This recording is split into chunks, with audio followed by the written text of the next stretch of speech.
Welcome back, everybody, to WTL. Where's the line? Nebraska's first and only sports betting show. I'm your host, Andy Klassen, and I'm joined by Jabron. the Parlay Pounder. Yes, sir. We're back. Yes, we are, and we are talking conference tournaments, NCAA basketball. March Madness is upon us. Yeah. Talked a little Big East. Now we absolutely have to get into the Big Ten. The Big Ten. Love it. And the Huskers, you better believe it, they have punched their ticket, but they're looking to work on their seeding in the tournament. Maybe still a spot or two. I'm seeing a lot of bracketologists have them as, an 8 or a 9 seed? Yeah, right now we are a 9 seed, Andy. And, if we get a win, especially somebody against, Indiana or somebody even upper echelon in that, we can really improve that status. So that is what the Huskers are here to do. I think it helps that we're on that side of the bracket with Illinois and Indiana. No doubt. Not on the Purdue side of things. Exactly. Maybe that would be better. But anyway, I would rather face off Purdue in the championship game. Give me the 2 seed, the 3 or 4, the 2 or 4 seed before that point. No doubt. The Huskers are your overall 3 seed right now, and they're actually gaining a little bit of a sleeper pick, dark horse recognition. Let me see here.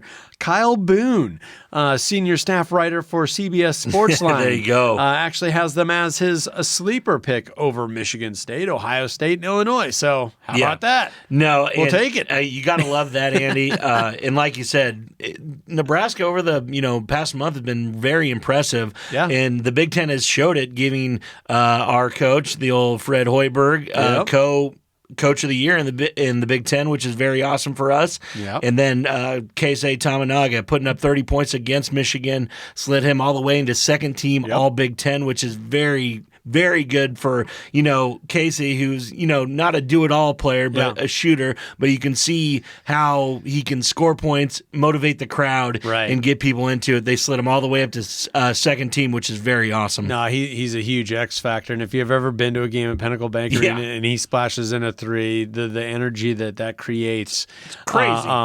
And I was just reading on that national USA Today. Yeah. They just kind of give you a brief 30,000-foot view of things, you know, so they just kind of breeze over it a lot. But they actually have Keisei as one of the top 5 players to watch in the Big Ten tournament. I'm sure he has to be. He has to be. You got to love the recognition there. And along with just sports writers and talking heads, and the odds makers are giving Nebraska the respect as well. Because right now, Purdue is your overall favorite to win the Big Ten tournament, plus 100. So not really good odds, right? No. Illinois is right behind them at a plus 280. That's where you could maybe have some value. Nebraska is sitting in the 3-hole at plus 750. That's your third best odds-on favorite to win the Big Ten tournament is Nebraska. Yeah. At nearly a plus 1,000. No, I love the value that Nebraska has, especially that we have a win over Purdue, so we know that we can do it. Obviously, these are long shot odds. The 2 that I like, obviously, Andy, are Nebraska at plus 750, who we know can beat everybody in this tournament. We've done it. And the other one that I really like, Andy, is right below them, Michigan State at plus 1,100. Yeah, Michigan State's looks like they're heading towards their 26th consecutive NCAA tournament.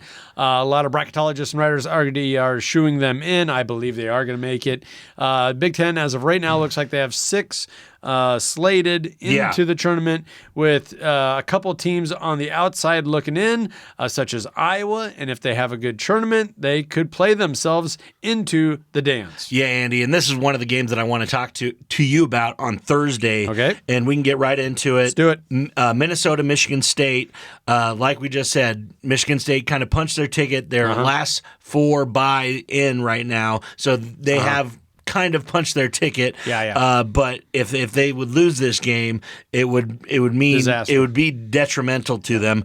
They are a 6.5-point favorite right now over Minnesota. I do believe they get the job done, but this is in Minneapolis, Andy. The Big Ten tournament is hosted a little bit of a curveball at the Target Center or whatever they call it, Timberwolf Stadium. But it's in Minnesota, so they should have a crowd there. They should. But do they really have a crowd there? Do they really? Yeah, I bet Michigan State travels pretty well for basketball. I know that I see a lot of green when they're here in the Cornhusker State, but no, give me Michigan State here to prevail. The one that I really wanted to talk to you, Andy, about is the 5:30 matchup. Ohio State versus Iowa. Ooh, that's such a because both those teams need to win. They need to win. They're hungry teams. They're hungry teams. Iowa's one of the last 4 out according to bracketology right now. Mm-hmm. They're not giving Ohio State much of a chance to get in. They would have to win 2 games at least to get in. But Iowa right now, if they could win this game and then somehow get a matchup against somebody else that really propels them, they need to win. So I believe this is on the line for them. They have Ohio State as a 1.5 favorite right now. I think this is a game that Iowa can get. You think? And what's their point spread? 1.5 towards Ohio State. 1.5 towards Ohio State because they're getting Ohio State, the Buckeyes, and it's probably just a lot of name recognition goes into that. No doubt. And being a tournament team and all those things. I think you're seeing a lot more publicity about Ohio State than are Iowa right now, and that's why they're the 1.5 favorite. No, and you kind of got to go with that. And plus the way that they ended the year on that 4-game winning streak, Andy, beat Rutgers, Michigan, Nebraska, and Michigan State, two teams that we just already talked about. Yep. But I just kind of like Iowa. Here. They beat Michigan State in February, I believe, at Michigan State. I believe that goes a long way. And then they have wins against Northwestern and Penn State as of recent. The only 2 losses they have in that span are both to Illinois, who is obviously the second best team in the Big Ten at this point. So I like the Iowa Hawkeyes here to take down the game on Thursday to really try and punch their ticket into March Madness. So that's the game that I really want to talk to you about in the Big Ten. Is I believe Iowa has an edge here that not a lot of people are talking about. No, they're really not because they would rather talk about Ohio State. It's a little bit sexier thing to talk about. For sure. And Fran, I mean, the Fighting Frannies. He's kind of a grumpy guy. He is. It's not much fun to talk about. He's kind of like Kirk Ferentz. He kind of is. Just a little fiery is all. Yeah. Purdue, plus 100. Is there any kind of value there for you? Because everyone's like, it's a foregone conclusion that the Boilermakers are going to take this thing down. Yeah. Since that loss to Nebraska, they have been on fire. Is this a spot where, hey, it's a small plus money bet. Take your plus money bet and be happy with it. Yeah. You're low risk, low reward. I do believe that it's probably the safest bet in the Big Ten right now. And it's still plus money. It's plus 100. The only thing that scares me, Andy, is that it's March. Purdue, the last 3 or 4 years has been in this exact spot. I know. In this exact spot. They have. Now, do I believe that they can win the Big Ten tournament? Obviously they can. Yeah. My big question marks are going to come in the following weeks in the big dance. I don't think that they're going to be able to move very far. I think they start calling Edey a lot more conservative in the tournament, letting them play a little bit more. Their last game, Purdue outshot its free throws 43-8. In their last game. They are giving him calls. I believe it's not going to happen in the tournament. It's not going to happen in the tournament. I think they're going to get called a little closer in this tournament as well. So, but the Shaka Edey defense isn't going to work. The Shaka Zach. The thing, Zach Edey. the thing about Zach Edey, Andy, is he gets fouled every time he gets the ball, which he's 7'4". I understand that he gets fouled every time he gets the ball. He also fouls every time in the paint as well. If they called it like it needs to be called, he would be out of the game in the first half. So it's a two-way street here, huh? It is a two-way street on it. He's a foul prodigy. He gets fouled and fouls every time down the floor. But no, I believe that Purdue takes this down. Barring anything crazy. So that plus 100 bet is probably something that people should look at. Yeah, I like risk reward, but I like rewards better. And Purdue in the Big Ten tournament, I just think that they're going to get it done. Of course, I wouldn't call you crazy if you're leaning more towards Illinois and you like the plus 280 odds a little bit better. Fine, so be it. I just think Purdue's going to get it done in the Big Ten tournament. Do you have a dark horse that you're kind of looking at? And I'm not going to give you Illinois. That is not an option for a dark horse. Andy, the crazy thing that I am going through right now is we're talking about the Big Ten tournament, and where are the Badgers? They're 5th overall. Yeah. They're plus 1,400. Isn't that absolutely crazy, Andy, that we're talking about the Big Ten tournament and we haven't talked about the Wisconsin Badgers at all? With good reason, Andy. Losing to Purdue by 8. Their only last win is against Rutgers. Lost to Illinois, but they're still in these games, Andy. They are. And they're still, I think this is a dark horse if you've ever talked about one in this tournament, is somebody that has huge plus side in a team that you can knows that you can play with all these teams, Andy.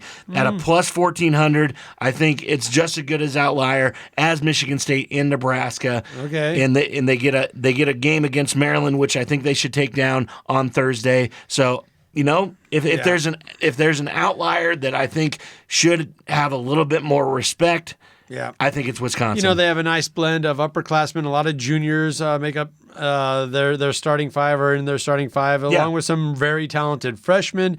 Maybe that mix with those freshmen, now they've grown up a little bit and they can kind of play more like the veterans that they have turned into. Now it's the end of the season, but just every chance I felt that Wisconsin had to kind of make a statement, they tripped. No doubt and right about now, one of their best wins is against Nebraska. Isn't that crazy? Early in the year. The thing that really just stands out with me, the Badgers, and we can get off it because obviously we're out of time, but they only lost 8 to Purdue. They lost by 8 to Illinois and then lost by 6 to Purdue earlier in the year. Yep. They're in these games. They are in these games. They are Wisconsin. They can do it. I'm just saying plus 1,400 is a very good odds to just sprinkle a little bit on just because the Badgers can play with these teams. If you're crazy enough to bet the 750 Nebraska, you should be crazy enough to bet the 1,400 Wisconsin Badgers. Okay, exactly. It's worth a sprinkle at least. It's worth a sprinkle. All righty, well, you heard the horn. That means we're up against it, but let's take a minute to recognize one of our fabulous partners, and that is the Nebraska Brewing Company.